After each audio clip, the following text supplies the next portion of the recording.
Si heu sentit parlar dos músics, sovint us haureu trobat que diuen coses com «Aquestes dues veus es mouen per terceres», «Aquest instrument està afinat per quintes justes», o «A veure com està afinada aquesta sexta menor». Això són els intervals, i avui aprendrem com funcionen.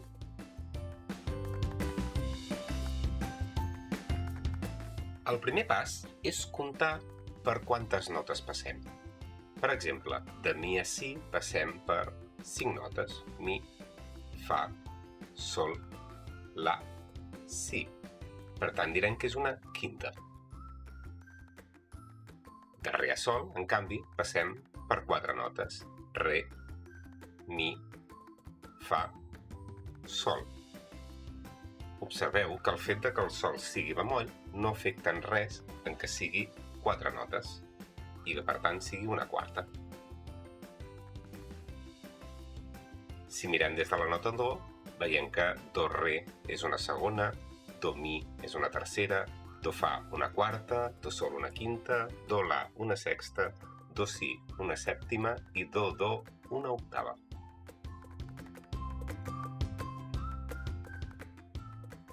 Si mirem l'escala de do, do, re, mi, fa, sol, la, si, do, semblaria que totes les notes estan separades per la mateixa distància, però no és ben bé així. En aquest gràfic es pot observar com entre les notes mi, fa i les notes si, do hi ha menys espai. Direm que de do a re hi ha un to, que de re a mi hi ha un to. De mi a fa, en canvi, hi ha mig to. De fa a sol, un to. De sol a la, un to. De la a si, un to. De si a do, mig to.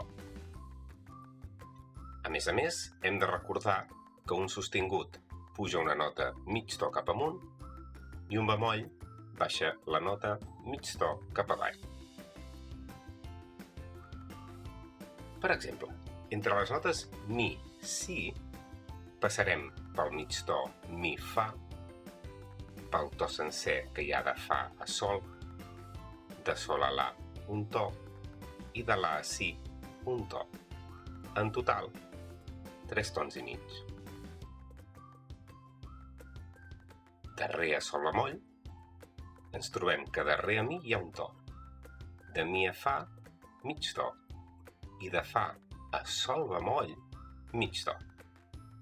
En total, 2 tons.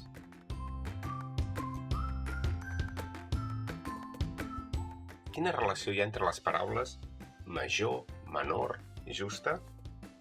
Per saber-ho hem de conèixer aquesta taula. I recordar que una segona major té un to, que una tercera major té 2 tons, que una quarta justa té 2 tons i mig, una quinta justa té 3 tons i mig, una sexta major té 4 tons i mig, una sèptima major té 5 tons i mig i, finalment, l'octava justa té 6 tons. Per exemple, de mi a si hem vist que era una quinta i que en total tenia 3 tons i mig. Veiem que és exactament el que posa a la taula per la quinta justa. Per tant, mi si és una quinta justa.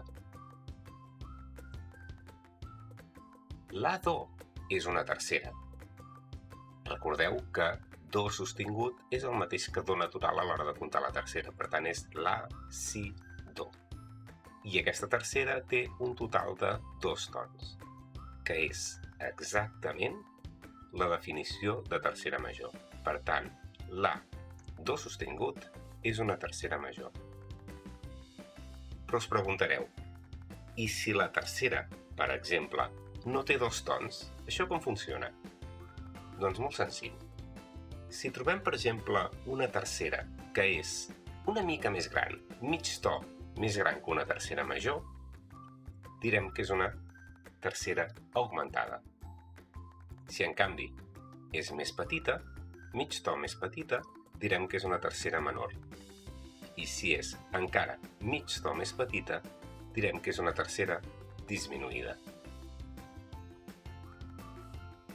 En el cas de les quintes justes o de les quartes justes, Si en trobem una que és mig to més gran, direm que és una quinta o una quarta augmentada. En canvi, si és mig to més petita, direm que és disminuïda. De re a sol bemoll ja hem vist que era una quarta i que tenia 2 tons. Si mirem a la taula, veiem que la quarta justa té 2 tons i mig. La nostra és mig to més petita. Per tant, de re a sol bemoll hi ha una quarta disminuïda. O si mirem de sol a si bemoll, sabem que és una tercera que té un to i mig. A la taula veiem que la tercera major té 2 tons. La nostra és mig to més petita. Per tant, és una tercera menor. Ara, si trobeu a 2 músics parlant de terceres majors, quintes justes o sextes menors, us podreu afegir a la conversa perquè ja sabeu perfectament com funciona.